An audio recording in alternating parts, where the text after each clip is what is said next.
Are you ready? Jamie Markley, David Van Camp, and Scott Robbins. We just become best friends, yep. Making sense of it all. Now I get it. And having some fun. Lighten up, Francis. This is the Markley, Van Camp, and Robbins Show.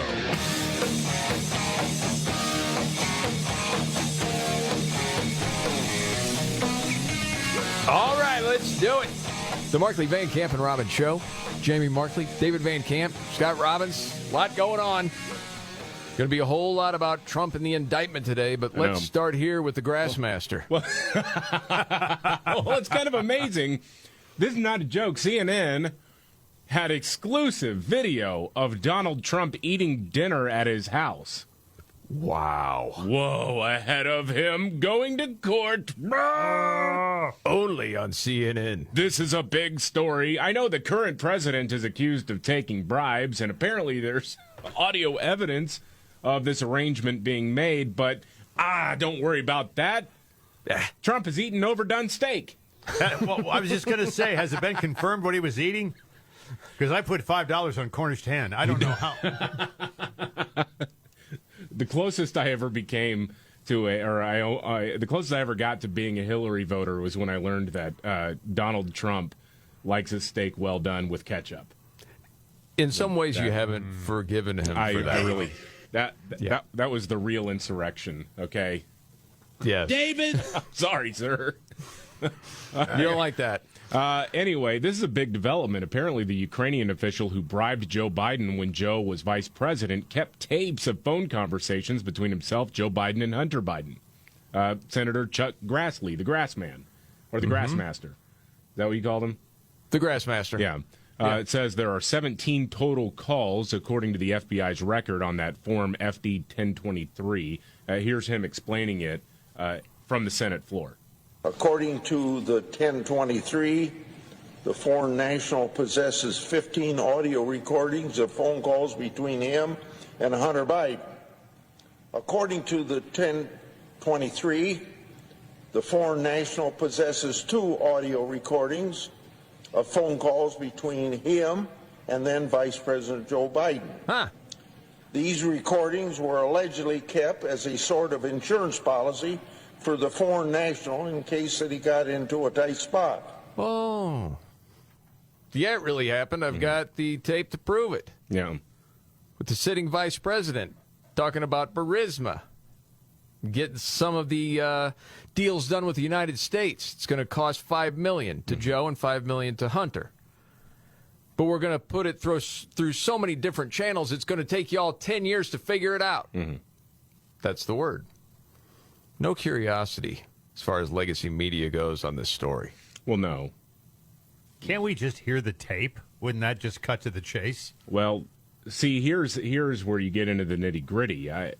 The form says that this person in question, who, by the way, apparently is also a Russian foreign intelligence asset, collusion maybe? I don't know.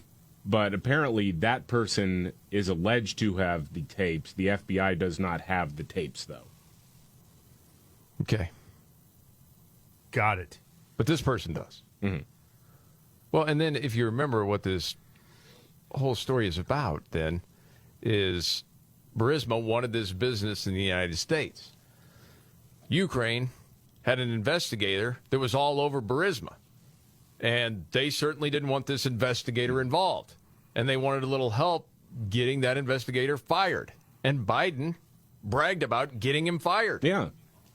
If you remember that whole piece of audio from back in the day. I had gotten a commitment from Poroshenko and from Yatsenyuk that they would take action against the state prosecutor, and they didn't. So they said they were walking out to press conference. I said, no, I said, we're not going to give you the $1 billion.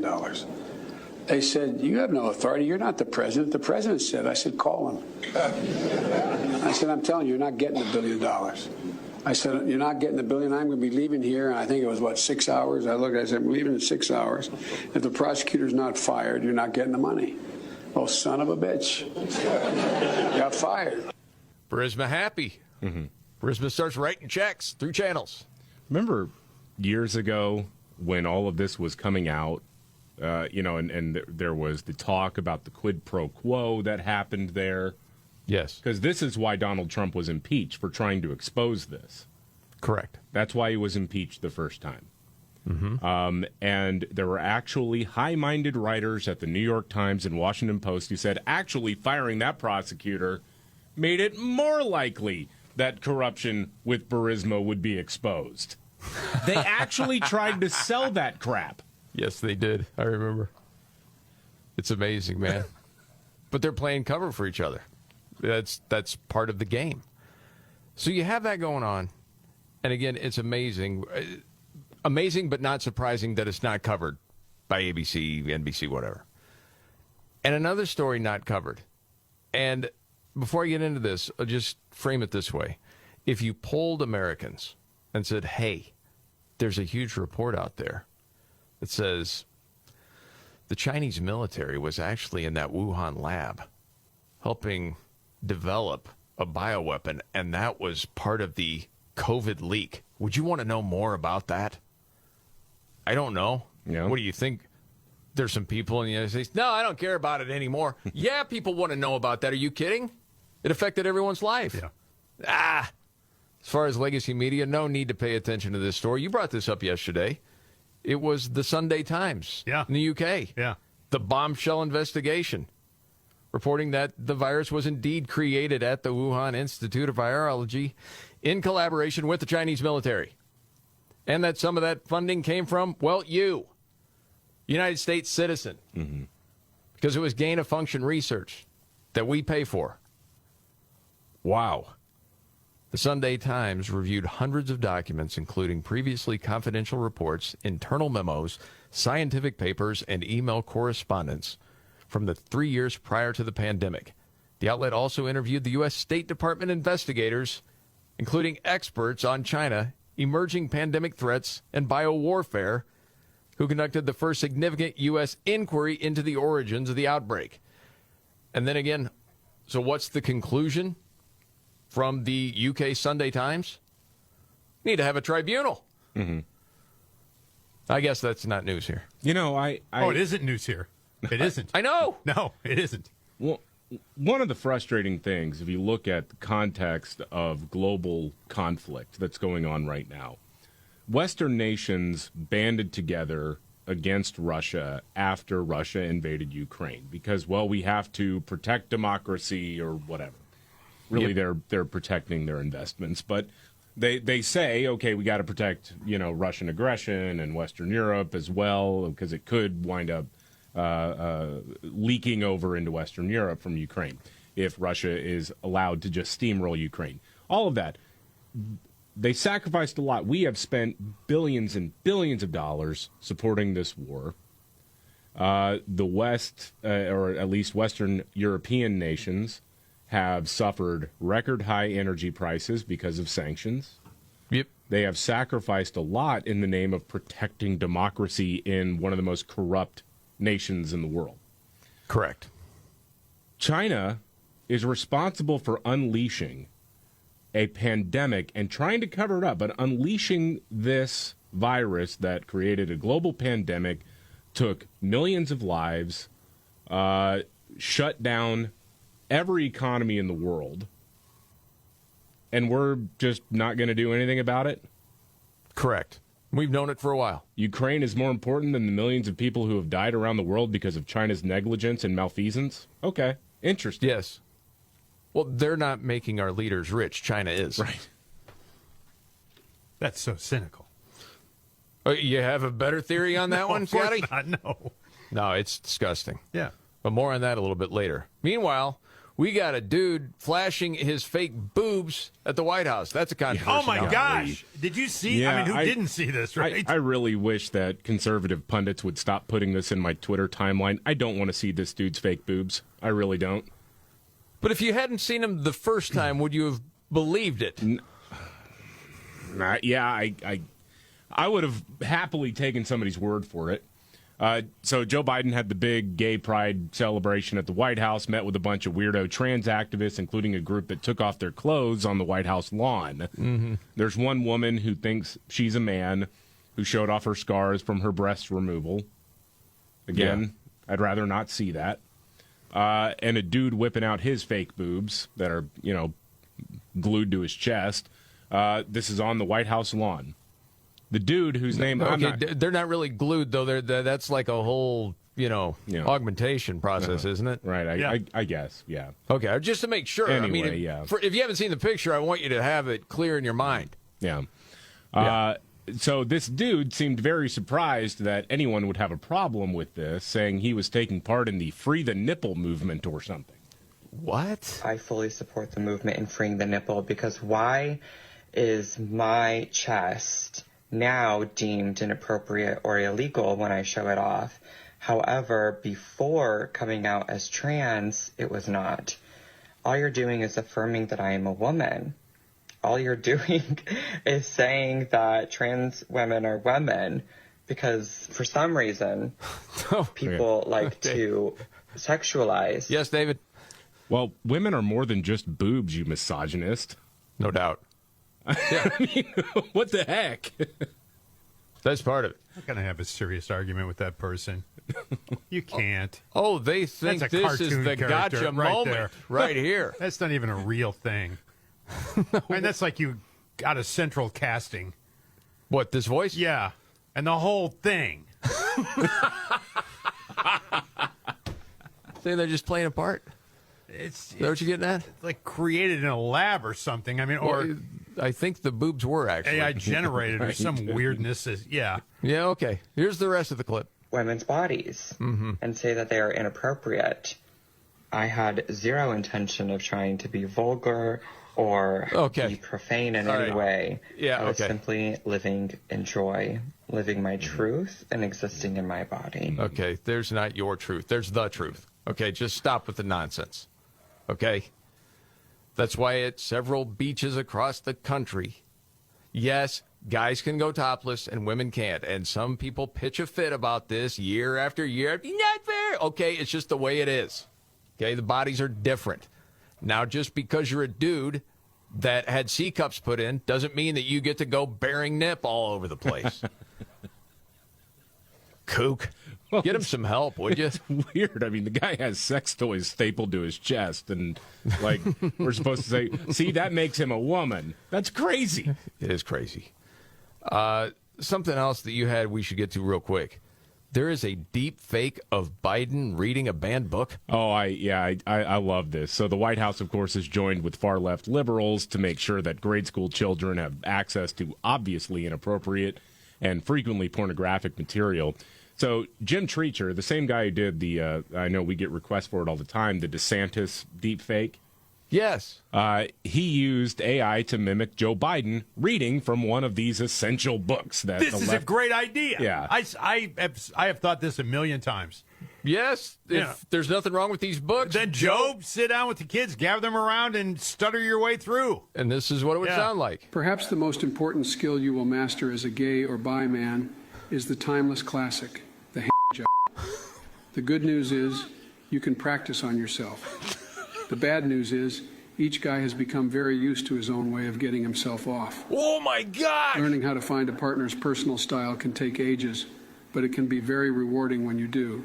And that belongs with the kids in school. Yeah. Say the left. Okay. All right. That's where we're at right now. Well, there's a lot to get to today. Oh, and David has a point about Biden's DOJ sending a woman to prison. Wait till you hear what for. The irony. Straight ahead. All right. The Markley, Van Camp, and Robbins Show. I'm Jamie Markley, Gen Xer. David Van Camp, the Millennial, the Sexy Boomer. Scott Robbins. So somebody's going to jail for what?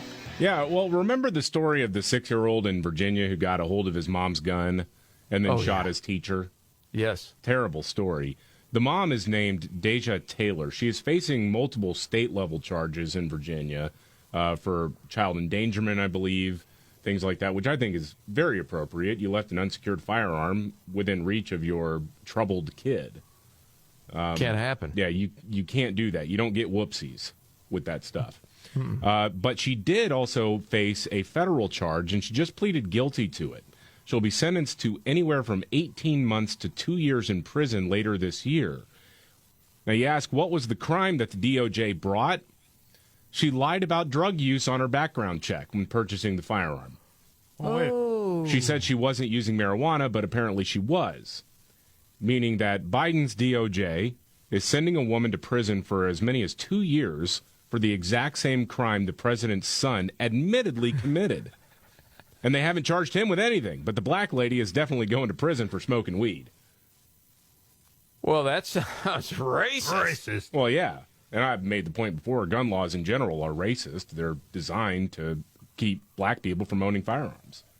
Said it many times. You know, the thing is, too, didn't CNN just have one of their analysts talk about this whole thing with Hunter Biden and the gun? This is crazy that it's taking as long as it is. Yeah. It is. Yeah. So there's going to be nothing that comes from that? That's what we're to understand? Well, or it's still being investigated? How many years ago was it? I know. That's my point. I mean, did he lie on the background check or not? He did. Of course he did. Then what are we investigating?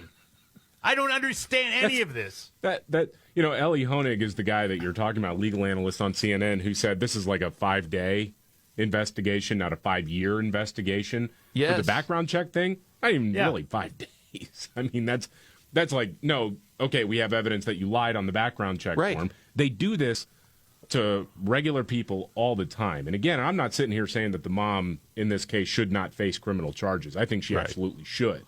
But on the federal level, I mean, what they do with the lying on a background check form, they use that all the time to just go after people they know they can't or don't have the means to fight it.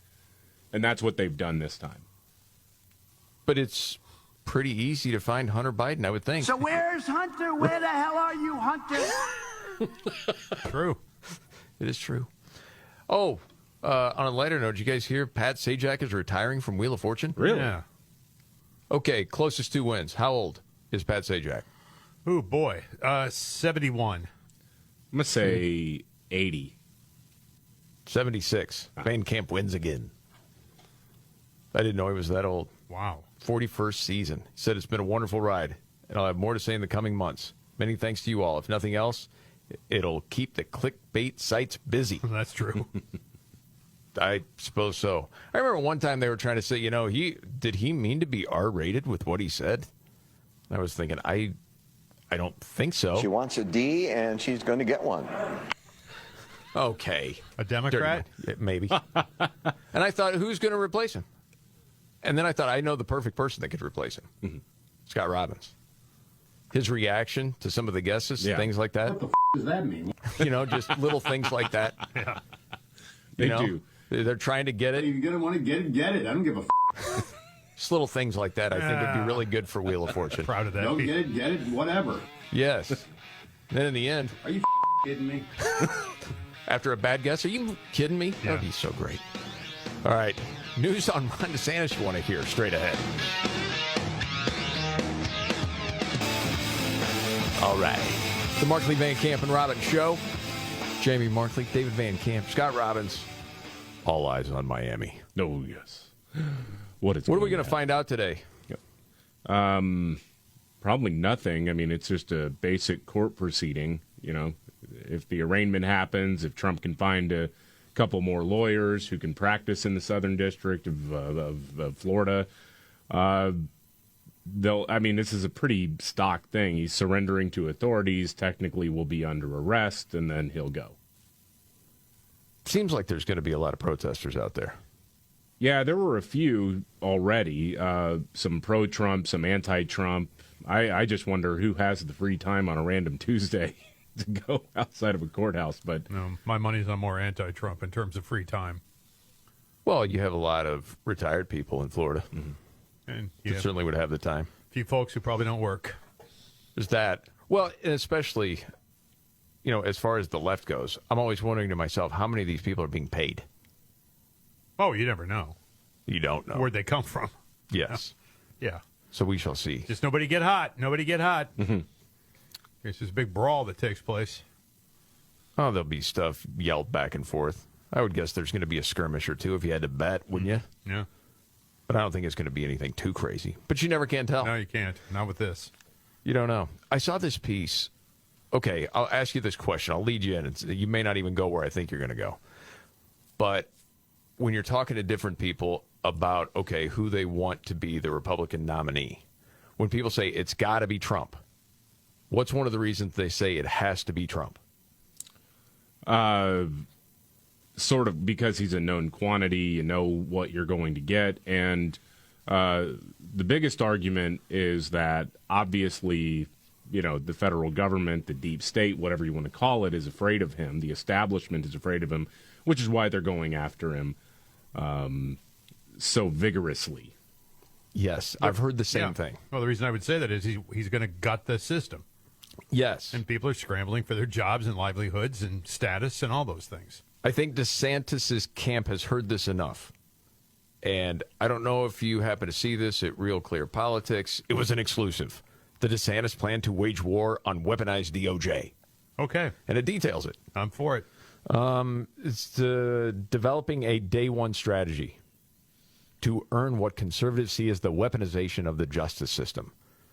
DeSantis privately told advisors that he will hire and fire plenty of federal personnel, reorganize entire agencies, and execute a disciplined and relentless strategy to restore the Justice Department to a mission more in line with what the Founding Fathers envisioned. Okay, that sounds good. What does that mean? Right. His ambitions go beyond bureaucratic restructuring. He wants to physically remove large swaths of the DOJ from the District of Columbia, including FBI headquarters. Wow. Yeah. Then you're like, okay. So get it, break the whole thing up, different parts of the country. People have talked about how that would be a good idea for years. Mm-hmm.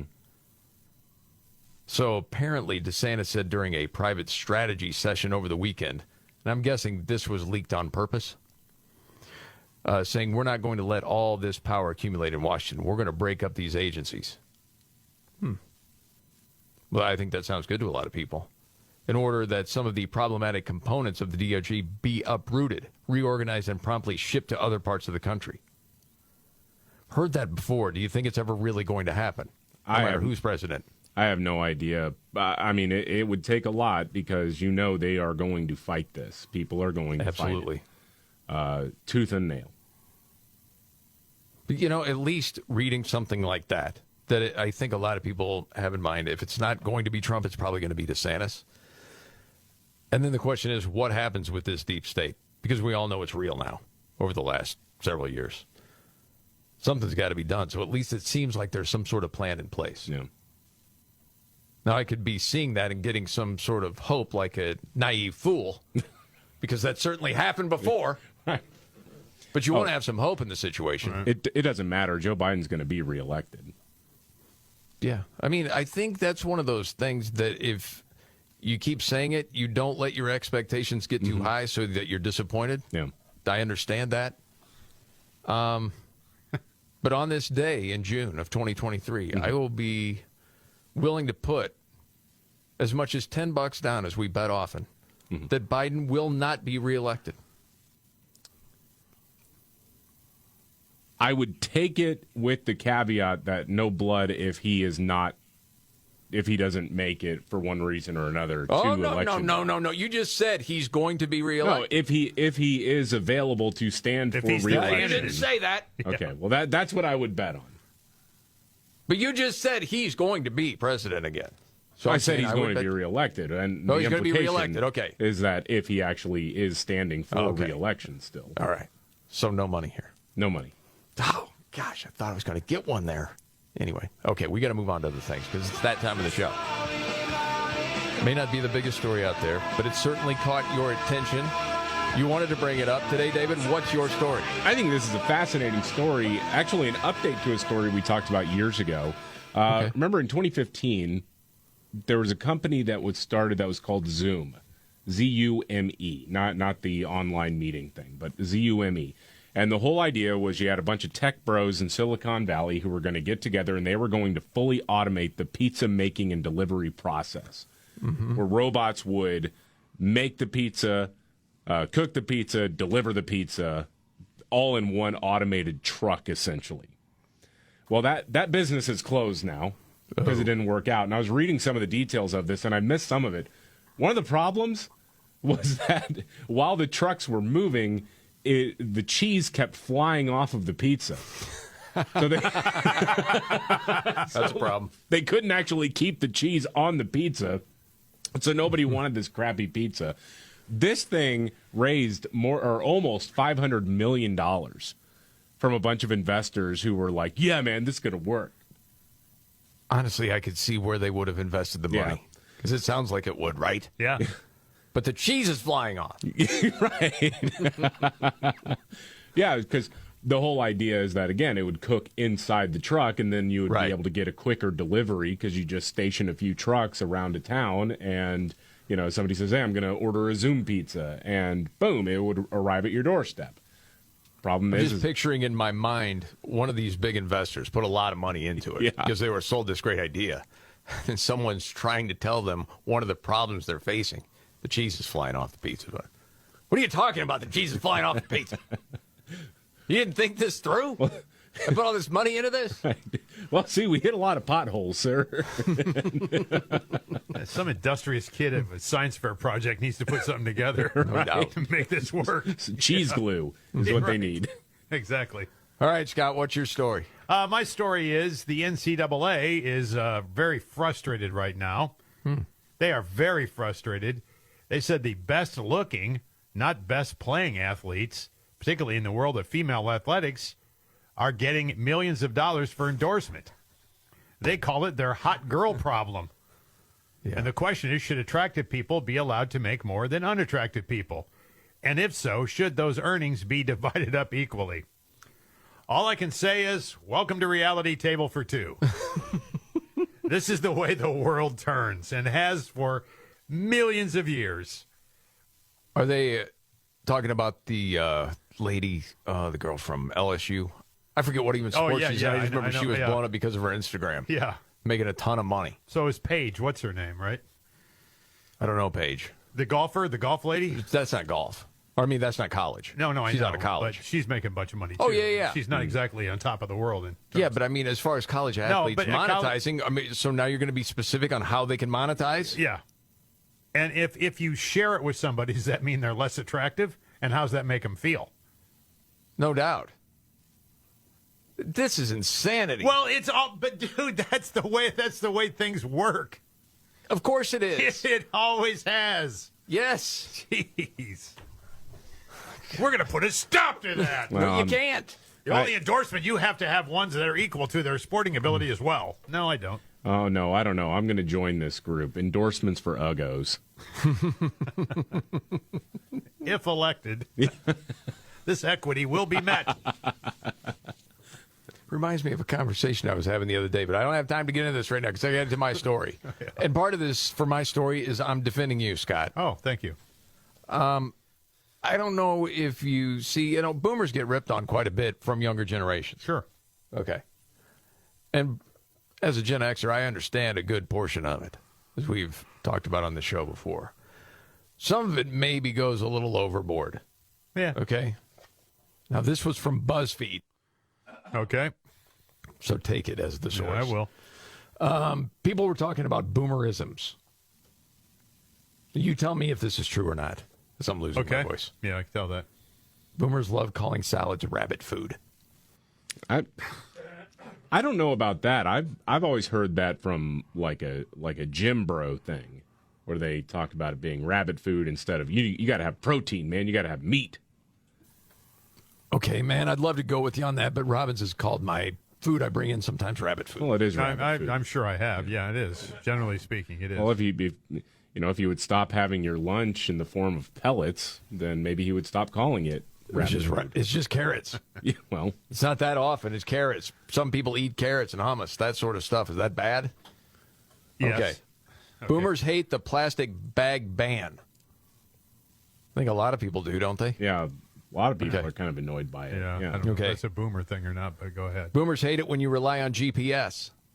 I love GPS. Are you kidding me? That's what I thought. Every boomer I know loves GPS. That's what I thought. know. See, some of this is... That's not right. Yeah. No. Boomers love pointing out the holes in your jeans. No. I don't think I ever have in my life. No. So I'm not wrong here. This is a load of BS. Yeah. Some of it's true. Yeah. Boomers hate paying their bills online. Wait, yeah, that's yeah, true. I get. Yeah, Yeah. It's just a thing now. I don't even think about it now. It's convenient now. What? Well, now You don't I'm want to used do it. hardly anything online. No, but I do a lot of my bill pay online. Almost Okay. all of it, All right. exclusively. Okay. Do you still call the signature a John Hancock? I don't know if I do or not, but it's funny. I might. Boomers hate avocado toast and pumpkin spice and kombucha. I've learned to like avocado toast. You have? Yeah. That's from the lady, isn't it? Yes. Oh, I knew it. She loves her avocado toast. And so you've taken a liking to it. Yeah. You ripped on it for years. But, yeah, a little peanut butter on there, too. Yeah, it's good. wait. Peanut Just a dab on top to glaze it. peanut butter on the avocado? Yeah, just spread it on there. Yeah. Okay. It's just me, David. It's not anybody else. That's some degenerate stuff right there, man. That's good eating. Two other things real quick, and then we're done. Boomers hate participation trophies, Yeah, I but do. love world's greatest dad mugs. I don't have one. Would you like to have one? If your daughter got it for you, would you enjoy that? I don't know. It seems like something They're just dorky. you'd win at the carnival by turning in 2 back scratchers. You'd win a mug. Okay. Yeah. And the last. Boomers love to knock on locked bathroom doors. Really? Yeah, I've never done that. If a door, do you want to know if someone's in there or guess? Yeah, that's weird. I don't. Or if they've been in there a long time and you're checking on Or them maybe for some if it's reason, already yeah. locked, you know someone's there. They're saying Right. you try to turn it, it's locked, then you would know, and then they knock afterward. I'm not I sure. don't know. Yeah, that's a weird one. Yeah, that's. But I'm weird. here to defend you, Scott. That's why I bring it up. That's all right. I feel better after hearing that. I used to say BuzzFeed's not good for much except for little things like this. Now it seems like they're not even very good at that. That's kind of lame. Yeah. Okay. Much more to get to. Experts warn against canceling pride campaigns. You know why? Because the crazy people are throwing out some threats. Next. The Markley, Van Camp, and Robbins Show. Jamie Markley, David Van Camp, Scott Robbins. I don't know if you knew this. It's Pride Month. Really? What? Yeah. When? And there's a lot of pride campaigns. This month? Yes. Ah. And right by me. quote, experts are saying don't cancel them, okay? Because the terrorists might do something. Yeah. Yeah, exactly. I don't know if you heard about this, but a bunch of Target stores got hit with bomb threats from the Alphabet people. People They who were did? upset that Target, in some locations, was going to move Pride merchandise for kids and whatnot to a different section of the store, not boom right when you walk in. And ABC News ran an article today. They want you to know that Target basically has it coming. Extremism experts, they write, and LGBTQ advocates warn that removing merchandise could be seen as a success by anti-LGBTQ extremists. Extremists. Which could lead to copycat behavior threatening the already marginalized community. How are they marginalized? I know, man. I mean, you had one of the activists shaking his fake boobs on the south lawn of the White House the other day. I mean, that's not a marginalized community. No, it is not. I love the term extremist experts. Yeah. When did that happen? Yeah. You go from like small dumpster fires and you move your way up until you become an extremist expert. It's interesting to me when Target first comes out with, this whole push toward the kids in the stores and people are angry and you're reading there are threats against the LGBTQ plus community. And we're sitting here along with others going, what are the threats? Where's the proof? Where's the receipts? Nothing. These are credible threats. As far as saying that you cancel the Pride, you could be in trouble because there were real threats against Target for moving the LGBT stuff to another part of the store or taking down the display. Interesting. You know what else we got to watch out for right now? Tequila. Tequila? Yeah, not good for the climate. Climate emergency. I'm serious, man. I saw it on the news crawl, and I'm like, what? Time magazine talking about tequila is up there with vodka for America's favorite spirits, but that's not good for the environment because to make tequila, brewers harvest the whole agave plant once it reaches maturity. Long story short, you go through all this. the processing generates a lot of waste. For every liter of tequila produced, you have, 10 to 15 liters of vinasse, an acidic liquid left behind. If disposed improperly, that contaminates both soil and water supplies, leading to ecological dead zones. Bad for the environment. Stop with the tequila, all right. So Sammy Hagar is a terrorist. No! I'm going to kill it! The Red Terrorist. Jamie Markley, David Van Camp, and Scott Robbins. We just become best friends. Yep. Making sense of it all. Now I get it. And having some fun. Lighten up, Francis. This is Jamie Markley, David Van Camp, Scott Robbins. Okay, so the person who bribed Joe Biden from Burisma, Ukraine, is a Russian intelligence asset. Yeah, Red State actually had this. They had the exclusive on this earlier today. Burisma Holdings founder Mykola Zlochevsky is the person who allegedly paid a total of $10 million in bribes to Joe and Hunter Biden in 2015 and 2016 in exchange for then Vice President Joe Biden's assistance in getting Ukrainian prosecutor Viktor Shokin fired. Is believed to be an asset of Russia's Foreign Intelligence Service by the United States intelligence community. Remember, we have to trust everything the U.S. Intel Committee says, right? Community, I should say, says. Wow. So, those folks are very trustworthy. So you have someone who is utilized by the Russian spy apparatus sending millions of dollars, allegedly, to Joe and Hunter Biden. We've known this. I wonder. Man, oh man, the part that this person is a Russian intelligence asset. And I mean, it goes back to, it's been talked about many times. Ukraine has been one of the most corrupt countries for years. Yeah. And, of course, so is Russia. You can't trust a whole lot of what comes out of there. And then to find this out, but again, from, the different accounts that we've heard, corruption with the Biden family is not just Ukraine. It's China. It's Russia. It's several countries. This is just one instance. But again, legacy media is ignoring this story, which is pretty amazing. It really is. It really is. And there's part of me that feels like that's how we know we've been cooked in some sort of way. When we all know and predicted a few weeks ago this would not get covered, and it doesn't because it's the new normal. Because they don't want the American people to really know what's going on. Right. And they control legacy media for the most part. I mean, they'll breathlessly report the comings and goings of Donald Trump as he's going from one part of the country to the other ahead of his court date. Yes. And also exclusive video of him having dinner at one of his properties. Oh, my goodness. Stop the presses. Oh, dude, this is good for them. At least in history, whenever they have Trump on with anything, it helps their ratings. Yeah. They can stoke more fear into people, and then it's like fear watching for a lot of people on the left. He's not really going to be president again, is he? Is this the time they really do get him? Are the walls really closing in this time? And they'll watch. That's what part of it's all about. Meanwhile, I can't wait to hear this audio. Sean Hannity interviewed Gavin Newsom, governor of California, and they're talking about Biden. Yeah.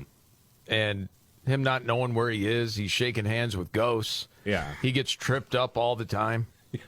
I'm not making that up. Oh, no. Yeah. This was shaking a pretty hands with ghosts. He's shaking hands with someone that's not there. He turns around and he gets a look on his face, a surprised look. How many times has he done it? 3 by my count that I can remember. It's unreal. Wonder who the ghost is.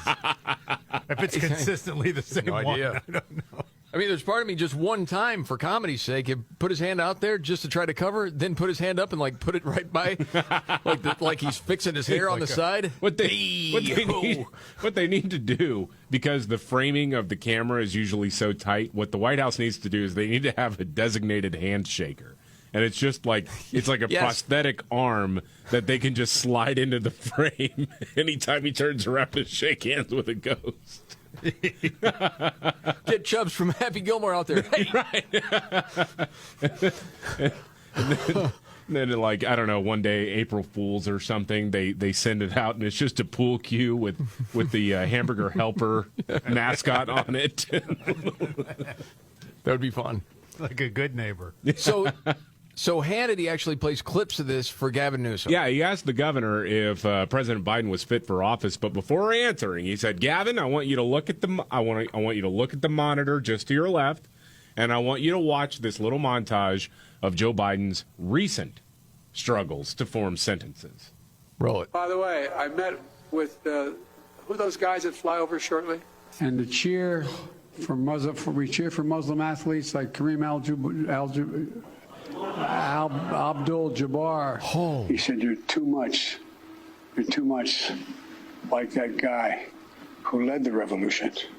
He said to the guy who was the prime minister. What? He said, "You got to be less like the military guy." They shot him. And then you got Joe Biden who's having a hard time standing up. Take a look at that one. Oh, my goodness. Listen to that. Goose the audio, if you will, just a little bit at the very end of that clip where Hannity is saying, and then, here's the time he got sandbagged. He tripped over a sandbag. Okay, roll it. Time standing up. Take a look at that one. You hear Gavin Newsom Is that going, Newsom? Oh. Yeah.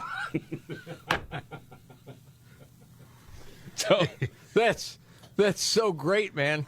That one Biden clip, dude. We watch this stuff every day. There's one that I hadn't heard before. Who led the revolution? Huh? He said to the guy who was the prime minister. Huh? He said, "You got to be less like." Dude, that's like being around a relative that's losing it a little bit, and one of your kids looks at you like, "What am I supposed to do?" And you look at him with this look, sort of like, "Hey, just go along with it. Don't look confused or anything else." Poor great Gramps is losing it, okay? Yeah. Don't make a scene about it. Just kind of go along. That's our president. It's like back in I'm stunned at that one. Back in 19-diggity-2, we had to say diggity because the Kaiser stole our word for 20. Yeah, I mean, that's straight up Grandpa Simpson. Yes. And you know what else? In 72, you know who was a great basketball player? I never best in heard the world. this one before. Dude, We cheer for Muslim athletes like Kareem Abdul-Jabbar. Al Jazeera. Kareem How do you Al forget Jazeera. Kareem Abdul-Jabbar? How do you forget it? I think he was going to say Al Jazeera. Athletes like Kareem Abdul-Jabbar. Kareem algebra. Yeah. Yes. What'd you learn today in algebra class? Yes. Golly. He was into basketball analytics before his time. So Gavin Newsom, after watching that and watching Joe Biden fall down repeatedly, was asked, "You really think he's fit to be president?" Yeah, but I don't think he's capable. I know he's capable. I see results. I've seen a master class in results the last few years. Do you think he's cognitively strong enough to be I president? have conversations with him all the time, yes. And I'll tell you what. You do? I'm dead serious about that. I've talked to him when he's been overseas. I've been in Air Force One, Marine One. I've been in the limo with him. I've spent time with him Okay, but you never answered my question directly. How many times does your phone ping a day, people saying you need to get in this race because they agree with me that he's not up to the job? I see where you're going. I see where Oh, yeah, that's the bad acting. Yeah. Like, no, you're going to run, dude. I see where you're going with that. I'm asking. No, and I'm not answering. Under any circumstances would you get in this primary? No. None. I really am proud. I think he's a man of decency and character. I'm really proud of the president.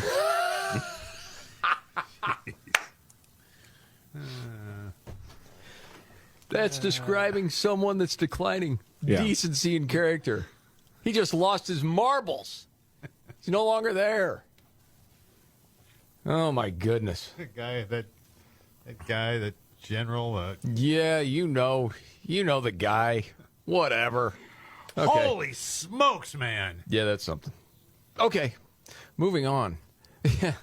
Now I'm laughing because thinking about the clip we had earlier that David had, the deep fake of Joe Biden reading, quote, banned books. Yeah. As soon as you mentioned that, I was thinking to myself, I just read this piece about that from the Federalist. Yeah. David, is it Arsani? I've read him forever. I don't know how to pronounce his last name. He's a great writer.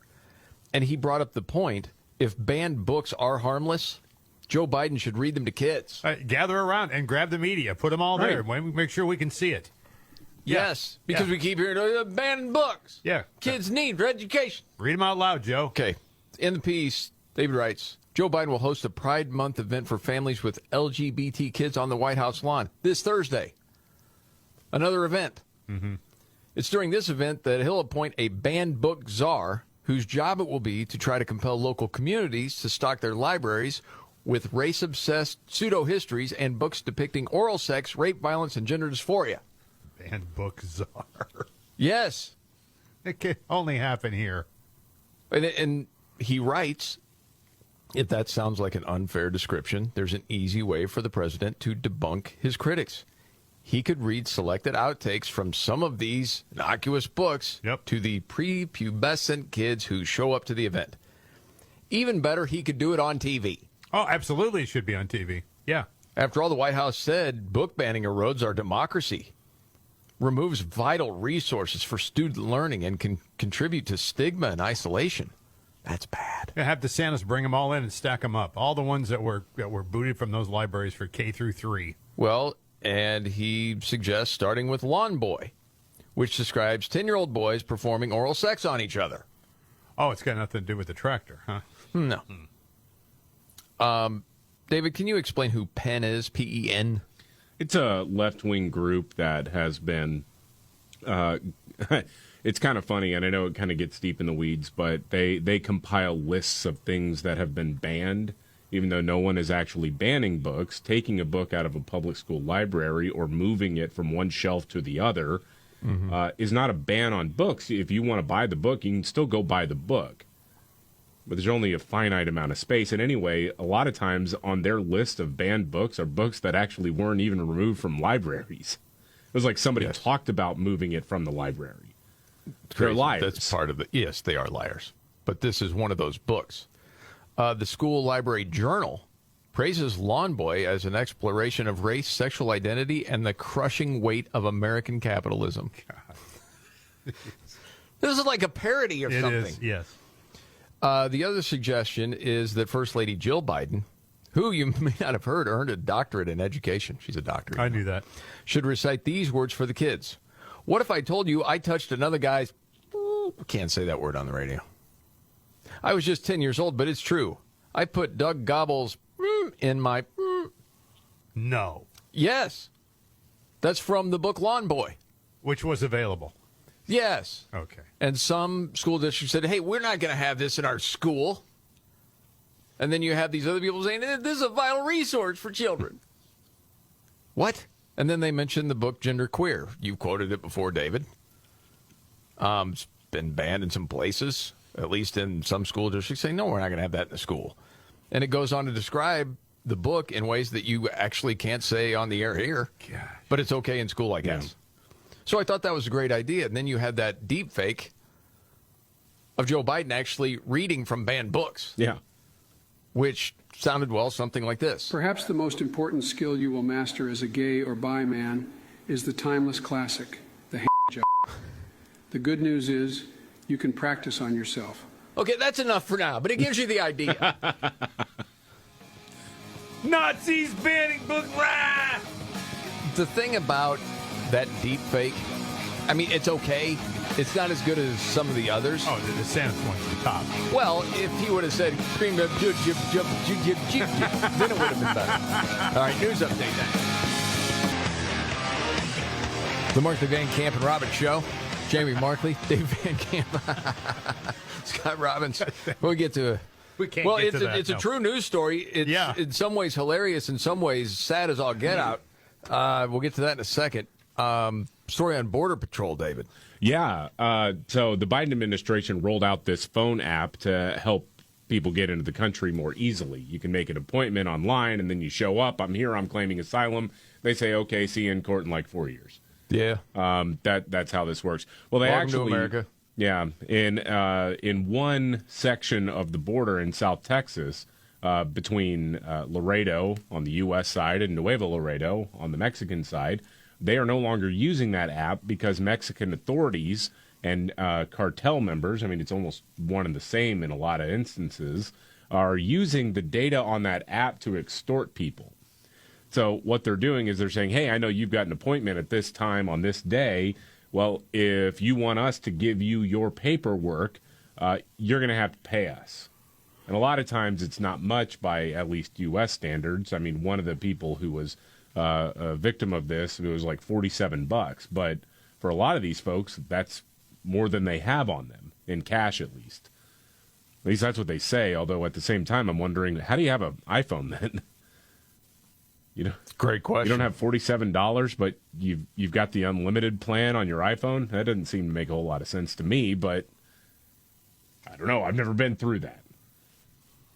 Well, you get Biden phone. Yeah, you're not paying for it.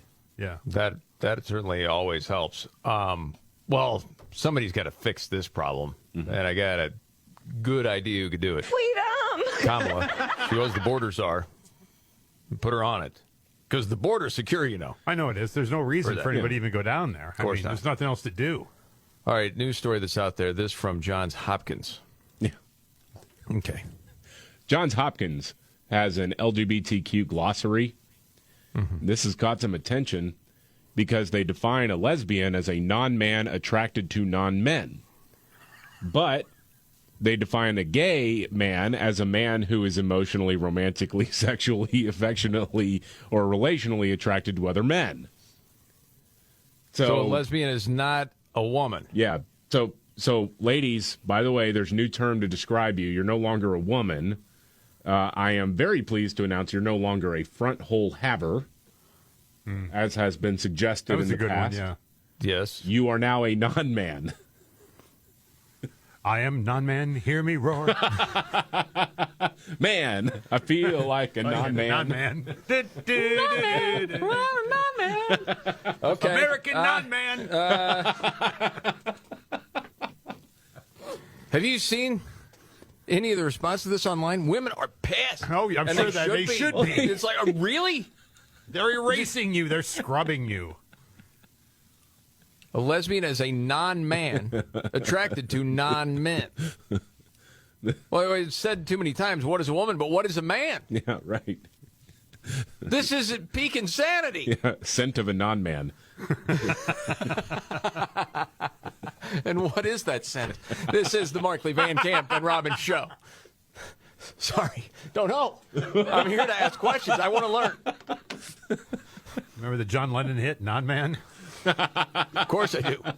I don't know.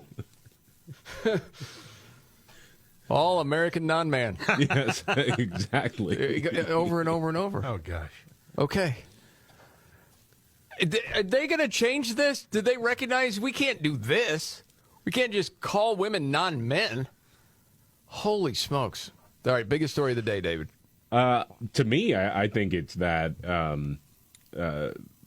Republican Senator Chuck Grassley is out there saying there are audio tapes of the guy who was bribing Joe Biden and his son. Talking about bribing Joe Biden and his son.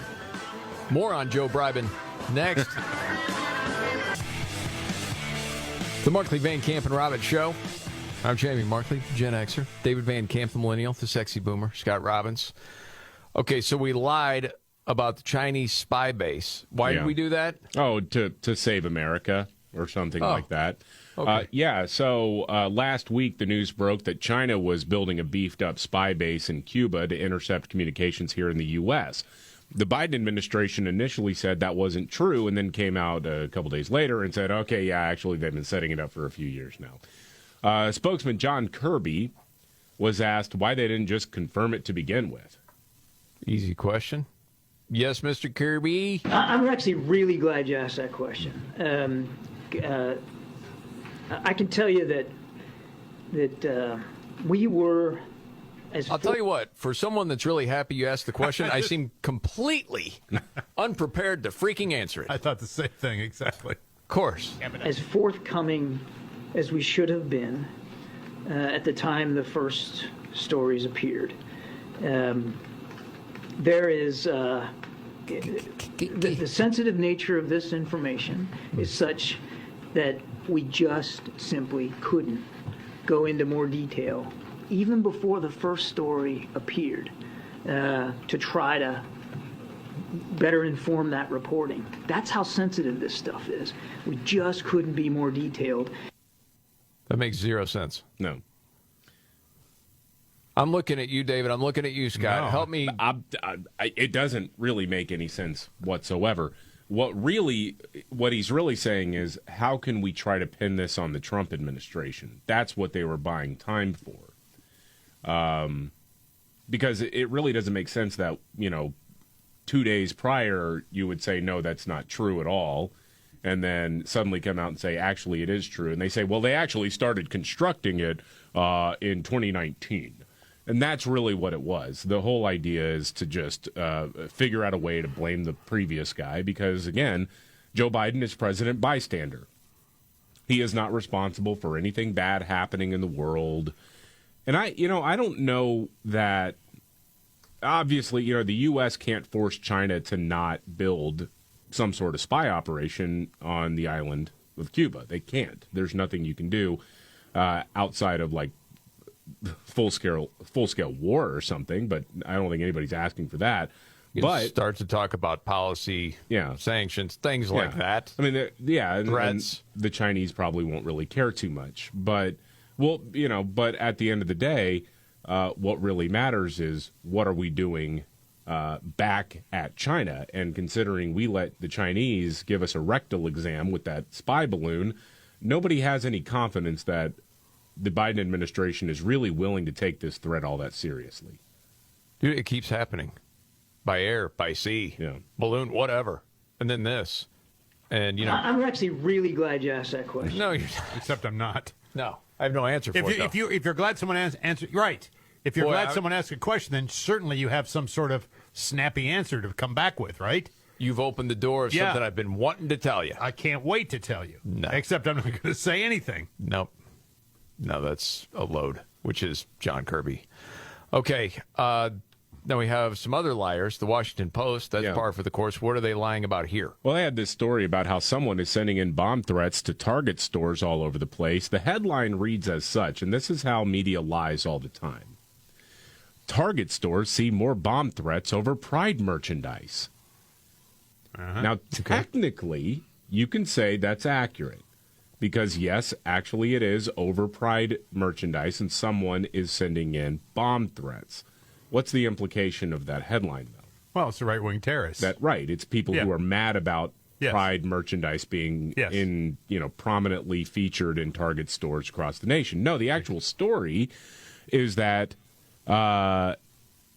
it's actually people mad at Target for moving the Pride merchandise away from the store entrance. Yes, it is. It's the alphabet mob that is now threatening Target for daring to move it. To me, I take now. I mean, yes, the Washington Post is absolutely lying about this, but I take the overall story as some bit of good news in that if you feel like, listen, I hope that companies realize it's just not worth it in the end to bend the knee to the mob. Right. Yes. What man? It gets so convoluted because you have executive compensation often tied to this stuff. Mm-hmm. And that's why it doesn't make sense to any of us. Like, why would these companies make these decisions that they know are going to tick off the customer base? And it's not going to do well for the business. Well, the business may suffer, but the executive compensation may grow because they're doing what the people with the real money want them to do. And to try to make sense of that, there was a whole story. Daily Wire had it, Wall Street Journal. I'll try to explain it this way because it's kind of a different story here. But yes, consumers are fed up with all the woke initiatives all over the place. And on phone calls, executives have cut the mentions of ESG, the environmental, social, and corporate governance, and the DEI, diversity, equity, inclusion, on earnings calls by 31% from the same period last year, because this is tracked. So it's being mentioned a whole lot less because there are a lot of people like, I just want you to make money. Mm-hmm. Okay? If I'm investing or whatever. That's not so much the case with the BlackRocks, the Vanguards, the big money people. So as it said in the Wall Street Journal, the easiest thing to do is just stay out of the conversation and emphasize other facets of business that are going on to be perceived as less controversial and more core to the traditional metrics of the business. That was Jason Jay, the senior lecturer of sustainability at MIT. So then the story goes, well, conservatives are feeling really good about this. There is a decline in mentions of DEI and ESG. There may be less mentions of it, but that doesn't mean that they're still not after what they're truly after in the end. Yeah. And as it says, like chip maker Qualcomm last specifically addressed ESG topics on an earnings call in February 2022. Okay, that's fine, but they still have these initiatives from the gargantuan money people. Yeah. Okay. So, what's this guy's name? James McRitchie, individual investor, close to 200 companies, told the Wall Street Journal, I think companies are going to hush it up more and they're going to be able to keep on going with the initiatives. They just won't talk about it. So, then you get to this part. The National Center for Public Policy Research almost doubled the number of proposals it issued from last year that target companies, asserting that their duty as far as money goes was being jettisoned if they did not take a neutral stand on social and political issues. So if you're like Target or Anheuser-Busch, and you're like, all right, I'm going LGBTQ here. We're going crazy with the pride stuff, and we're going to go Dylan Mulvaney and trans kids at Target or whatever. Said the latest estimates, this is early June now, of the losses suffered by Anheuser-Busch since April 1st is $27 billion. Okay. That's real money. That is going to start putting a stop to some of this stuff, I think. And then you're talking about Target, how much it's plummeted. What was it, last talk, 12 million, 13 million, or billion in a month's time? You can't keep going that way as businesses. I mean, they have to be profitable. So, to me, the end story is this. You may not like the word boycott, and I don't even know how much there's been of a formal boycott of Target and Anheuser-Busch as much as people going, I just don't feel like good shopping there or buying that product. No, you're right. It does make a difference. Yeah. No, I'm not big into the organized boycott thing either, because that's a double-edged sword. But I will say, based on the information you have, you make your decision. Do you want to spend money with these people, knowing they support these things, or not? The thing about the organized boycott, yeah. What's the purpose of it? What's to get you to stop shopping there so you run them out of business or hurt them badly so they won't do it again. Yes. So why is that a bad thing? I'm not saying it's a bad thing. I think so many people on the right look at it as a bad thing because the left has used it for so long. Oh, yeah, they use it, and I hate it when they use it, but they use it, yeah. But, I mean, yeah, you speak with your own wallet. But I do. I think here's the information. Here's what you should know. Now that you know this, do you feel comfortable shopping there? Yeah. Okay, are you comfortable saying this? I hope no one buys anything from there ever again. Sure. Yeah. So it's just the line of you telling someone else what I have to do and how I have to behave. Yeah, I don't like that. Okay. All right. Another story real quick, talking about workers.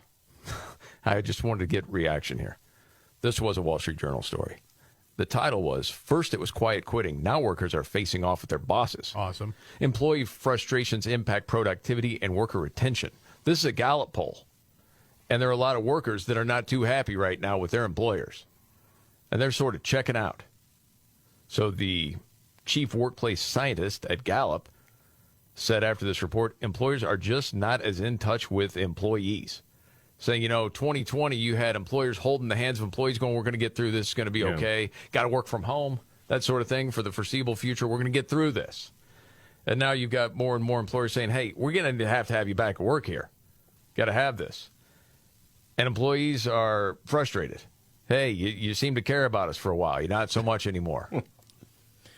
I mean, if I've said, again, I don't have any real problem with remote work if you can get the job done. And in some cases, you totally can. If you can knock it out, 100% on that. Then great. But once you start to see productivity going down, again, your business, you're not running a business for your health. You're running a business to make money, and hopefully you love whatever it is that your business does, and you get some fulfillment out of it. But at the end of the day, the goal is to make money. And if your employees aren't effectively helping you reach that end while working remotely, then something's got to give. Sorry, it still bugs the crap out of you, Scott, doesn't it? Yeah. I don't even know if you can articulate why it just bugs you. Can you articulate why it bugs you? I don't know. I mean, I guess I use myself as an example. Okay. And if I were home doing work from home, yes, sitting there in my sweats, yeah, all day long, I wouldn't be very productive. So then you think other people can't do it? I just think that it's very difficult to stay focused and productive for long periods of time doing a particular job, unless it's a job where you're just entering stuff into a keyboard anyway. Okay, so Tucker Carlson, as we know, did his gig from home a lot. Yeah. His home studio. Yeah. Was it up to par for you? Yeah, Tuck met my expectations, yes. To me, and this is a different thing, but as far as, broadcast, TV, whatever, it's like I don't think you could argue with the results of someone like that. Now, if someone was doing just a crappy show because they're, say instead of really preparing, he was just fly fishing all day long and then came in and suddenly it was just a crap show, that'd be different. It's the same way of putting up numbers in whatever gig. But in this story, it talks about, and this is the crazy thing to me, half of workers aren't engaged on the job, putting in minimal effort to get by. That's what Gallup said. Nobody's checking in. But that's, the boss is not walking by. Nobody's. No, that could be, you're going into work. You're just not really engaged. Oh, at work. You're putting as much effort in to get by. You need to go. Because they're disgruntled. Well, that's too bad. That's, in the end, it's kind of like, well, it's a job. This isn't, a spa. The counter argument I would say is if you're meeting the expectations, I would say that times are about to get tough, though. So I agree. You might want to let the boss know that you are an essential worker. Oh, yeah. Yeah. Yes, you want to be the linchpin. Yeah. If you've ever read that book. That's really good. I'm serious. That is really good. How to be the linchpin at work. By the way, something we got to get to at some point in the show today. Survey out there, the jobs that women consider sexy. Ooh. And that men consider sexy. Although Johns Hopkins changed the word, it's not women anymore, it's non-men. Yeah, non-men. Yeah. The jobs non-men consider sexy. Yes. I'm not saying that again. I'll give you a quick guess on what number one is. See if either one of you get it. Firefighter. Ding, ding, ding, ding, ding. Yeah. It is, man. No doubt about it. All right, we got to get to a news update in just a few right here. Show. Jamie Markley, David Van Camp, Scott Robbins. To get Trump supporters gathered in front of the federal courthouse in Miami. And Trump is on his way there right now. What a spectacle. They've got the helicopter in the sky. Oh, yeah, they're following him. Yeah. Yeah, did you happen to see, some of the supporters? There's like this one guy dressed as Abe Lincoln with the red, white, and blue, like the red striped pants, whole thing. People singing God Bless America. And then you have the anti-Trump people there, too. There's a Trump impersonator. And I thought he was pretty decent. Now, I happened to see it. Okay, so maybe that made me think it was better than it was. Does he look like Don? A young Don. Okay. He had the hand gestures, and he was comparing this indictment to the old one, and then I think he starts talking about sequels of movies. You look at the numbers, they're through the roof. Unbelievable. What's going on? What happened today?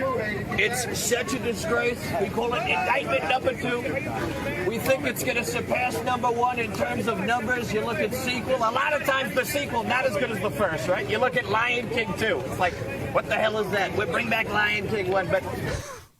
So what do you think just by hearing it? How It's is not it? terrible. It's okay. good. Yeah. The video, I think, helps it. I think he goes on with that comparison of the sequels. Some sequels are better, like The Terminator. You look at John Wick, what Keanu Reeves is doing, it's through the roof. You look at a lot of The Godfather, and this is going to be a superior indictment. Yeah, it's good. I thought that was pretty good. Okay, a few minutes ago I mentioned the sexiest jobs according to women and men. Yes. And David was right. Firefighter is the sexiest profession according to women, followed by builder. Like construction Sure. builder? They have guys who get things done. That's right. I'm Police okay. officer. Yeah. Doctor. Mechanic. Yeah. What about sexiest professions according to dudes?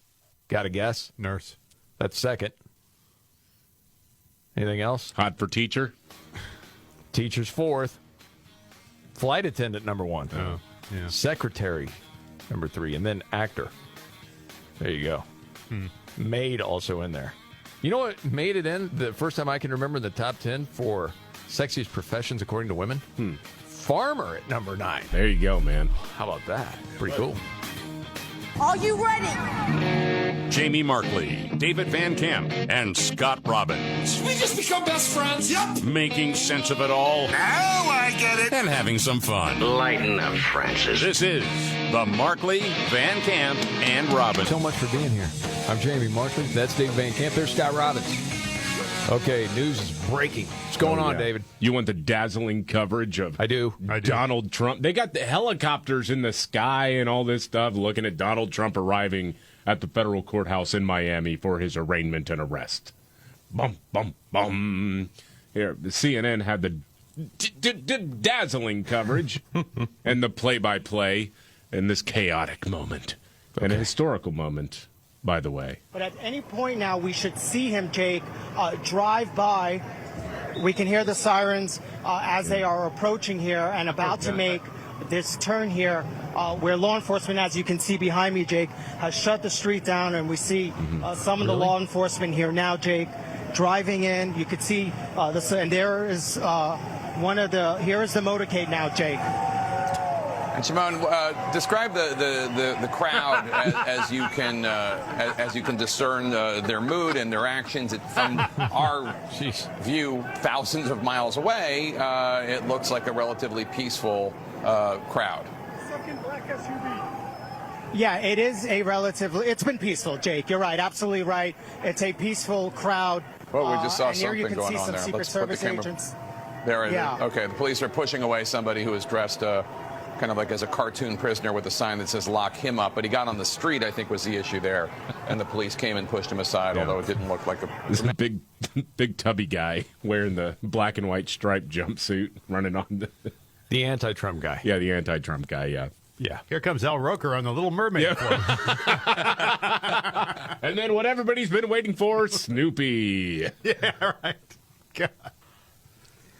Okay, David, you come from a news background. We don't need to go too deep into this. It's a quick question. Yeah. Because it's just like a regular Jamoke watching it, right? Okay, this isn't like the OJ chase where you don't know where they're going and what's going to happen. It's just a motorcade going to the courthouse. Yeah. So it's like you have to have the helicopter footage going on, and then this breakdown, and it looks like he's turning right now, and it looks like the police have blocked off that street. Well, yeah. It's a former sitting president. You know all of this. Is there a soul out there in America that said, I was going to watch maybe MSNBC's coverage of this, but CNN had the helicopter shot, and I need it for me to be dazzled by the coverage. Yeah. Who thinks like that? Yeah, I don't know. To me, it's one of those moments. This is, of course, a historic moment in that you have the Department of Justice under a president who will probably be facing off against this guy in the next election, arresting his political opponent. So there is a historical nature to this, and I can get on board with the idea, I guess, of having cameras posted up outside of the courthouse and all that stuff. Sure, all of that stuff. It's the breathless play-by-play when you're not really learning anything. It's like, and then there are people here, and the turn signal's going, making a left turn, okay? Yeah? Yeah. I'll tell you, Trump, what they should have done is made a quick detour to like a quick trip or something to get one, like a hot dog or something. That would have been hilarious. Two great Gatorades and a smoothie. And it looks like Donald Trump is getting a churro and a hot dog. Is that relish that I see? I'm trying to confirm this for you, Jake. I think that's relish, maybe some mustard as well. The last president in history to order relish was Grover Alexander.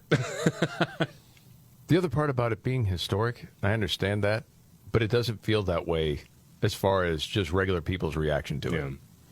Like when Trump got COVID, everywhere you went, people are talking about that. There's been a number of different things with Trump. Everyone was talking about it where you went to different places. With this, not so much. I think it's because everybody... another one? Okay. Yeah, I think everybody kind of knows what this is, that this is a politically motivated hit job, and, and today nothing really is scheduled to happen, okay?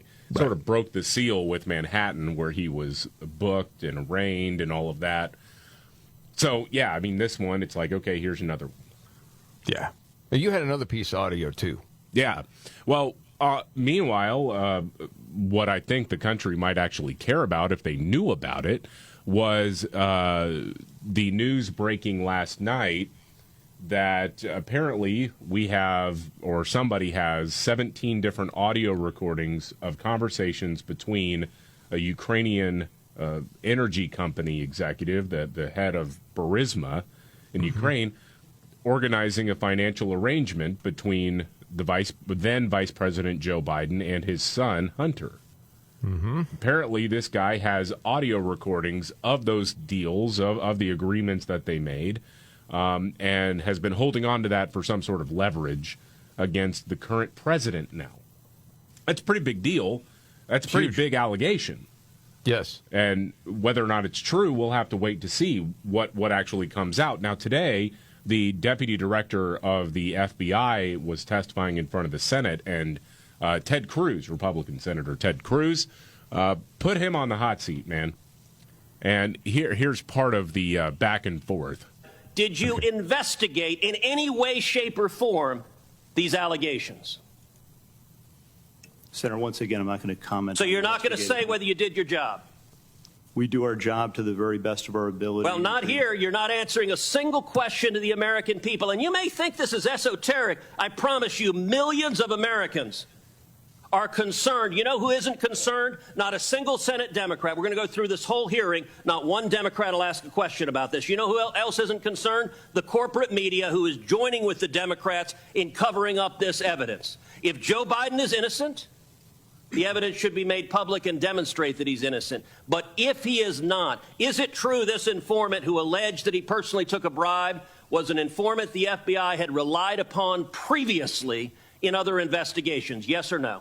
In each and every investigation that we have, all the work that we do, I asked you the yes or no expectation question. is that every logical avenue investigation be pursued. I asked you a to yes its or no fullest. question. Are you going to answer it?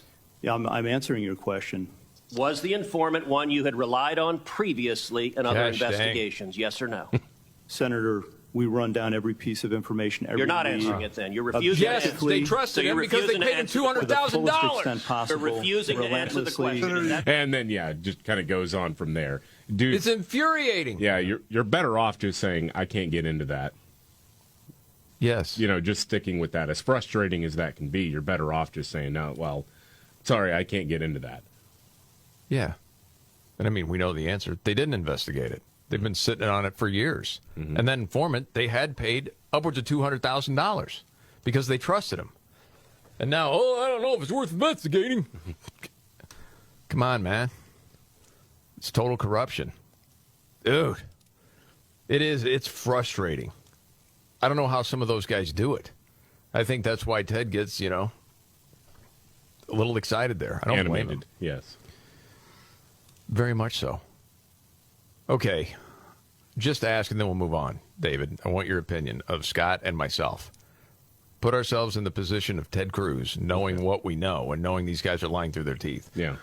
Would we be as composed as Ted? No. Okay. No, because I think at a certain point, Scott would just start screaming at him. And then, Jamie, you would threaten to publicly cane him. Yeah. Probably. Or bring in Jocko Willink to kick his ass. I don't know. I would probably invite Jocko into the proceedings. Yeah. if he would do that, if he would grace. Do you think you deserve to have your ass kicked? Yes or no? I want to read something to you. It's totally switching gears. I don't know how much we can make it through this. I started to read it. I made my way through. This was a piece in Newsweek. All right? This is about the LGBTQ plus community, and that Ron DeSantis, his anti-transgender extremism is a national crisis.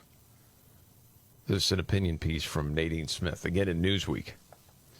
A national crisis, anti-transgender extremism? What does that mean? Well, as it says, just days before communities across the country prepared to celebrate Pride. No. Yeah. DeSantis signed a sweeping slate of hate into law. Okay. Capping off the most anti-LGBTQ session in state history with new laws restricting health care for transgender young people and adults, students, and students' rights to use the bathroom at school, drag shows, and more. After months of vitriol and callous attacks on transgender young people, many parents fear raising their children in a state governed by extremists.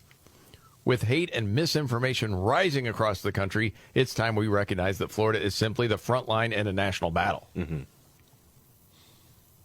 Do these words mean anything to a normal person? No, because again, nobody is targeting trans kids. One, because trans kids don't actually exist. It's Munchausen's by proxy. If your 4-year-old is saying, actually I identify as a girl, your 4-year-old has been brainwashed. Correct. People are attacking the monstrous doctors who are willing to chop off the breasts and mangle the genitals of healthy 13-year-olds. Absolutely. That's who's being attacked, and they should be. But that extremism, David, that defined Florida's legislative session, well, it's not just limited to Florida, according to Nadine, writing for Newsweek. It's a national tragedy. Politicians pushing attacks on transgender people have now spread their approach to other states and the nation's capital. DeSantis joining forces with special interest groups to exploit transgender children and increasingly adults as a scapegoat to serve their cynical ambitions. And we're 3 paragraphs in. There's no specifics yet. Have you noticed that? Mm-hmm. Spread this dangerous lie that the biggest threat to the safety of American families is LGBTQ people. No, it's not. It's you're trying to indoctrinate kids. That's been the fight, and that's why this fight has gone the other way for them since it started, when they really started targeting the kids. This is total insanity. You go through this entire piece, and that Newsweek is giving a voice to it, honestly. It makes you wonder, okay, people read that? Do they look at this and say, this is absolute nonsense? This isn't what it's about. It's not hate just because it doesn't go along with the way you want it to go. Yeah. And your belief system that's whacked, that 4 minutes ago was dysphoria. Well, everything in that world is hate and unsafe. Yeah. Everything. By the way, Wall Street Journal had a whole piece, too, about the Los Angeles Dodgers and the Sisters of Perpetual Indulgence. Maybe we can get to that a little bit later, because their point is, with that whole situation, with Bud Light, with Target, the first offense was one thing. It's the sort of weak non-apology and the reaction to people being ticked off is what has people like long-term saying, I'm not going to do business there ever again. And I certainly understand that. All right, there's news breaking today. So get an update, the dazzling coverage going on as far as Trump going to the courthouse in Miami. And the whole Biden family corruption scheme. More on that coming out all the time. All right. The Markley, Van Camp, and Robbins Show. Jamie Markley, David Van Camp, Scott Robbins. News update, David Van Camp. Honestly, I think this does qualify as a news update here. Something that I just stumbled across. The day that it was announced that Trump was being indicted again, and of course he's in Miami today at the federal courthouse. He's formally been arrested now for the classified documents issue. On last Thursday, as this news was breaking, Fox News in the 8 o'clock hour, Tucker's old time slot, didn't break 2 million. Ooh, buddy. While they went wall to wall with Trump indictment news, like everybody else did, pretty much. I mean, they couldn't get 2 million, and that's astounding to me. In the 8 o'clock hour, the largest audience in cable news on Thursday night was Lawrence freaking O'Donnell on MSNBC. Yeah, the Fox brand is damaged because of the Tucker thing. I mean, there's just no doubt about it. And it's affected other people. I heard Megyn Kelly say the other day, and I can't recite what night it was, but that Joy Reid beat Jesse Waters. Holy smokes. In ratings? Yes. Not at horse or something. Okay. No. Okay. Wow. It's something, man. Yeah, people don't trust him anymore. You had a clip of Karine Jean-Pierre. Biden had nothing to do with this indictment, Donald Trump, today. Yeah, Karine Jean-Pierre was asked today about the indictment of Donald Trump, and this may live in infamy as more information comes out about what's been going on within the halls of the Justice Department. Can you say categorically that President Biden was not involved or influenced at all any of the decisions into indicting President Biden? Not at all. He was not involved. The president has been very, very clear. The Department of Justice is independent. He wants to restore the independence of the Department of Justice. Okay. Got it. Mm-hmm. They're independent. Yeah. Independently working for us. Yeah. We know that from the Twitter files and other evidence. Okay. Never mind the whistleblowers who have said the complete opposite. Yes. True. Okay, keeping an eye on that. Saw this story. I was just curious. Say you're looking for a gig. You're in between jobs, whatever. And Consumer Report says, hey, we want to hire you. Let's say, I don't want to put a number on it. The question is this. Would you put some sort of bug spray on your arm and then stick it into a cage filled with hungry mosquitoes? I wouldn't. To test the effectiveness of the repellent? Was it like a TV commercial at one point in time where the guy did that? Yeah. Well, they still do it. Oh. That's how you figure it out if it works or not. It's a bad job. How long would I have to keep the arm in there? Well, I think you'd have to do it several times. Yeah. About 5 minutes. Golly, no way. Yeah, I'd do it. Okay. How much, David? 200 mosquitoes in there. Yeah. Oh. I'd do it. Are we talking like this is a full-time job that I'm doing this pretty much every day?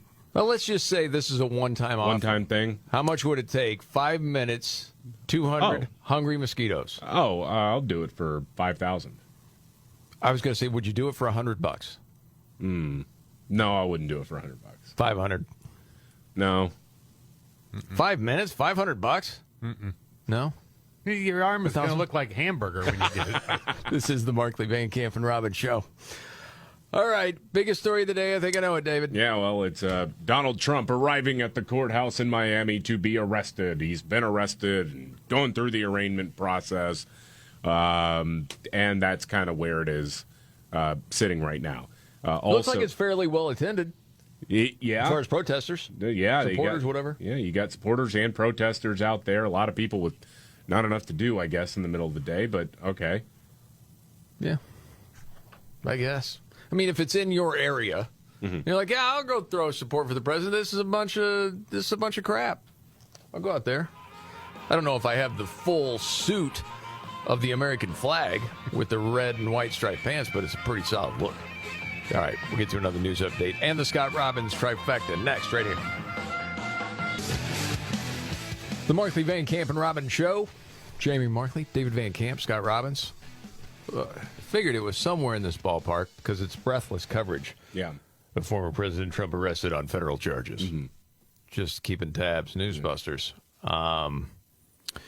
Legacy Media, 291 minutes on the Trump indictment coverage. As far as the Biden-Burisma bribery coverage, 0 minutes, 0 seconds. Wow. You know, if this were an allegation against Donald Trump, we'd have everybody out there. Adam Schiff, Jerry Nadler, not to mention all the legacy media outlets talking about it's a democracy if you can keep it. I mean, again, you got a guy that we've paid money to in the past because we trust him as an informant saying, yeah, I got tapes of Biden and Hunter Biden as far as this bribery charge, $5 million each. You just don't pay attention to that?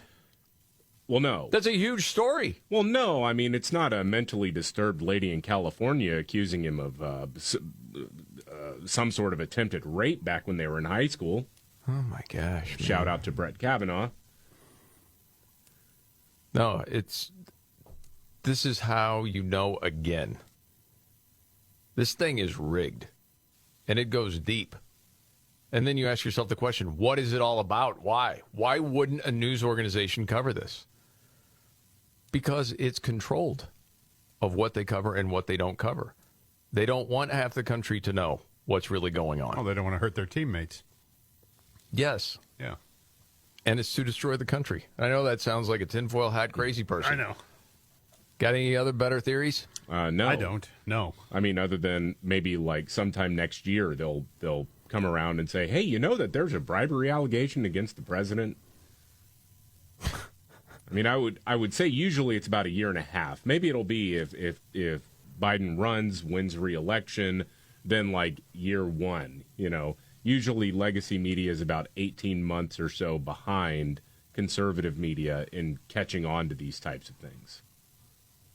Yeah, it's very frustrating. I mean, you had that clip earlier of the Grassmaster, Chuck Grassley, saying what he had, for crying out loud. According to the 1023, the foreign national possesses 15 audio recordings of phone calls between him and Hunter Biden. According to the 1023, the foreign national possesses 2 audio recordings of phone calls between him and then Vice President Joe Biden. Well, yeah. These recordings were allegedly kept as a sort of insurance policy for the foreign national in case that he got into a tight spot. A tight spot, you say. Not worth covering, not that story. By the way, Chuck Grassley's like 10 years older than Biden, right? Yeah. Why is it you can understand everything he says? Well, see, it's easy to understand. He hasn't struggled with a lifelong stutter that everybody found out about 2 years ago. So Biden, for, I don't know, 60 years had that licked. Yeah. But now it's come back to him. With a That's vengeance. what we're to believe. Yeah. Okay, got it. Is there anything new on Trump being arrested today?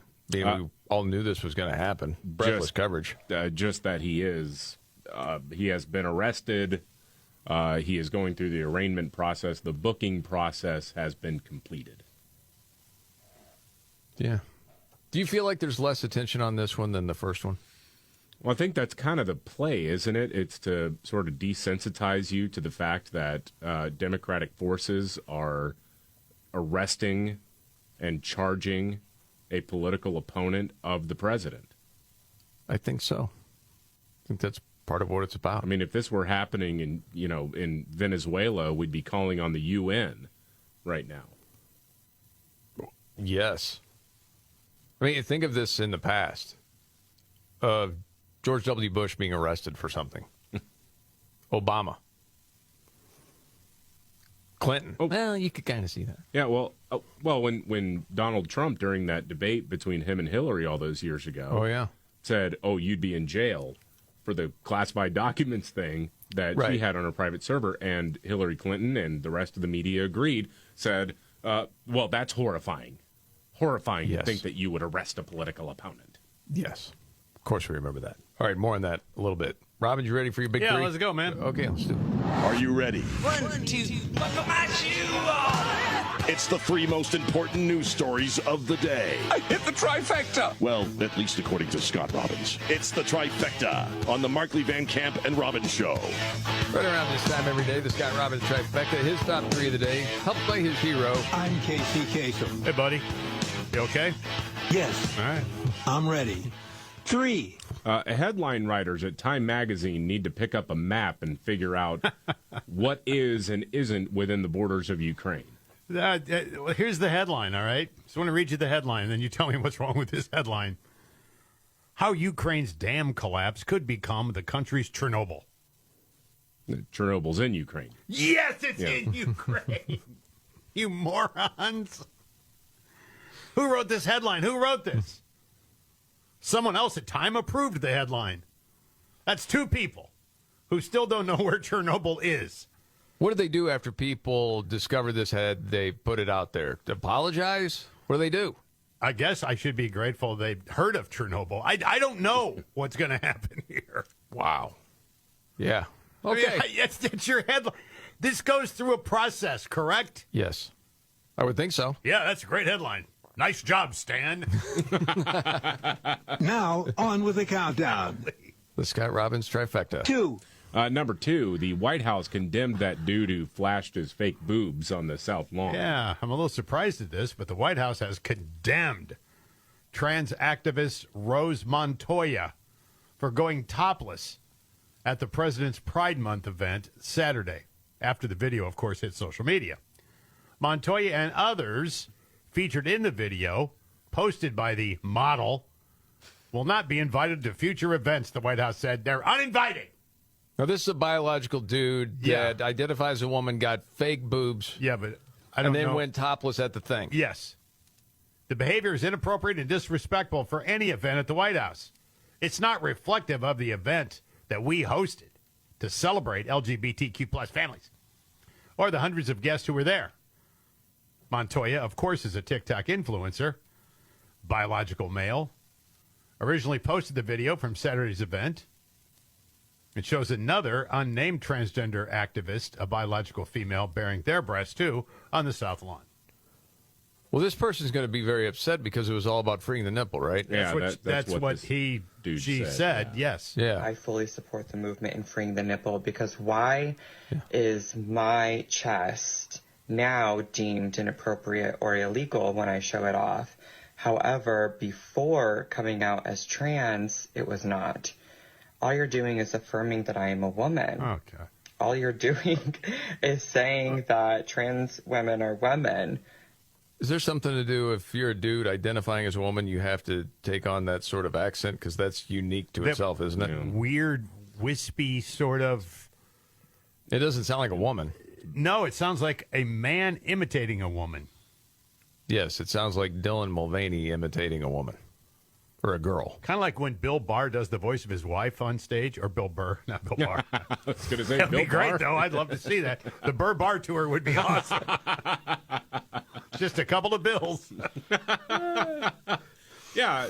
Well, it's also interesting that this dude just reduces women to their breasts. Yes.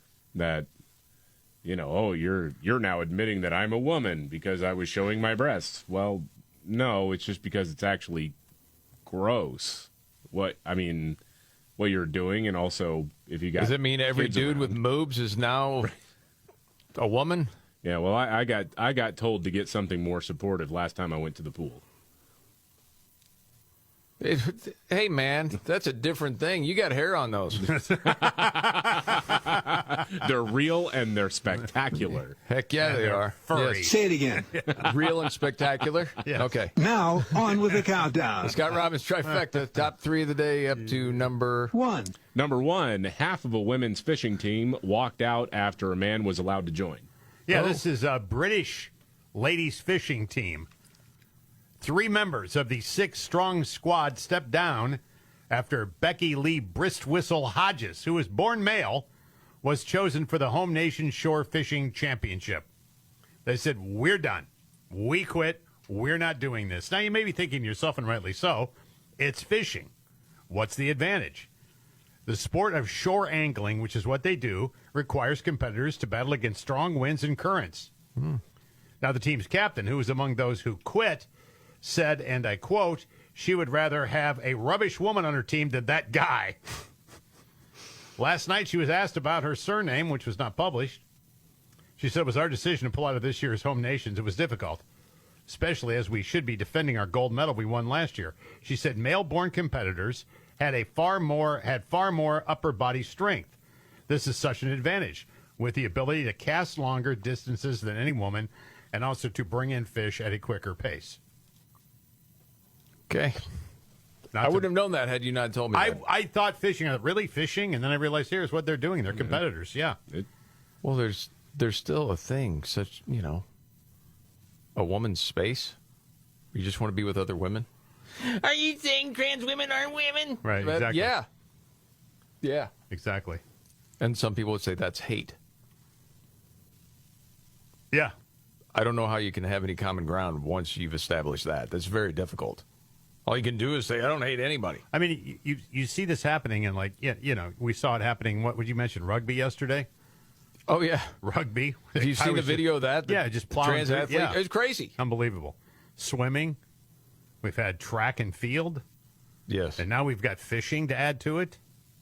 So I'm sure that person is going to say, this is hate. I just wanted to be on the fishing team. And Right, yeah. all that. Right. And, of course. And there you have it. Wait till they get to bowling. Scott Robbins trifecta. Yeah. I don't know if it's true or not. I heard one of their favorite fishing jokes, that person that was booted. They say there are a lot of fish in the sea, but until you catch one, you're just holding your rod. News update, Not and bad. Nimrod's in the news straight ahead right here. All right. The Markley, Van Camp, and Robbins Show. Jamie Markley, David Van Camp, Scott Robbins. News update, David Van Camp. Oh, the White House press secretary, Karine Jean-Pierre, was asked about the allegations that there is somebody in Ukraine who used to run Burisma, the gas company that Hunter Biden worked for, even though he had no experience in the field. The allegation is that this person has tapes, several tapes, discussing a payout to Hunter Biden and Joe Biden. Yes. And so the White House press secretary was asked about this. And here is her, here's the part of the question and her response. Is the White House aware of any recordings in which the president might be on tape speaking to a Burisma executive? So the president spoke to this. I think he was shouted a question about this at the Thursday press conference, and I'm just going to quote him and say it's malarkey. Okay. Malarkey. It's malarkey, huh? Okay. Now I'm buying that for a second. One thing before we get to Nimrod's, I mentioned this piece in the Wall Street Journal earlier, talking about the LA Dodgers and the Sisters of Perpetual Indulgence, the anti-Catholic LGBTQ plus group. Does, all of the, I can't even describe parts of it. It's really offensive to really anyone, but certainly if you're Catholic. Oh, they pole dance on a cross and yes, stuff like that, yeah. And they're men, and they got beards, and they're dressed up as nuns, yeah. Yes. Well, they did a whole commercial. It's being run in L.A. Saying the Dodgers aren't about this. You had it on your trifecta the other day. Yeah. Not a good look. The point of the Wall Street Journal is, for Bud Light, Target, the Dodgers, it's your response to the backlash only made things worse. Because it didn't seem like any of them just wanted to apologize to begin with. No. Because the Alphabet Mafia will come for you then, and they know it. So that was really interesting to see, and they've all gone downhill since this has all happened. It says both companies have been backpedaling. Bud Light has been toppled from its perch. We know that's true. Target, which has now seen more than $15 billion lopped off its market value since mid-May. And we'll see what happens with the Dodgers. But there are a lot of Dodgers fans, Hispanic Dodgers fans around L.A. that are still very upset about this. People that are Catholic. So I don't understand why it could have been, hey, we're sorry to those people that this offended. They're not coming. The Sisters of Perpetual Indulgence. But they wouldn't do that. No. Why is that, David? Well, because Major League Baseball hates you. There you go. Especially if you're religious at all, they hate you. Just want to see if that would remain consistent, because Robbins hadn't heard that in a few days. Well, no, I mean, and I'm getting it online now from some of our listeners. Scott, Major League Baseball hates you. Good. I'm glad. Keep it up, people. Keep sending. Caught on. Always. I mean, just if someone could just set a reminder every single day for themselves to send Scott Robbins an update on Facebook, Markley, Van Camp, and Robbins page on Facebook, that Major League Baseball hates him. You don't have to. You can just say that. You could. I would prefer it if you would add, It hates your God. It hates your worldview. It hates you personally. Yeah.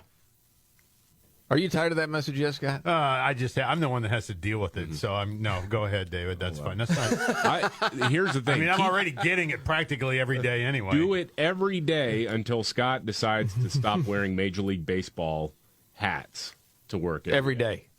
Yeah. I like that. That'd be good. You know what? Every time we bring up baseball, we should just cue the old Alex Jones.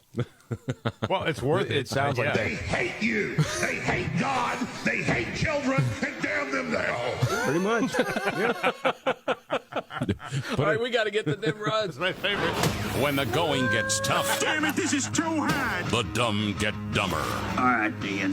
It's Nimrods in the News on the Markley, Van Camp, and Robbins Show. I love the poorly educated. All right. Nimrod's the news. You know, there's a lot of pranksters on YouTube and social media. Well, a Japanese hotel is suing a prankster for $480,000. Why? He licked a bottle of soy sauce and plates of sushi on a conveyor belt. Like this little stunt for social media. Ha, look at this. Ew. Well, the restaurant says, hey, this has damaged our business. People don't want to come here because of this loon licking everything. Yeah. So they're suing him for $480,000. And that's Nimrod's in the news.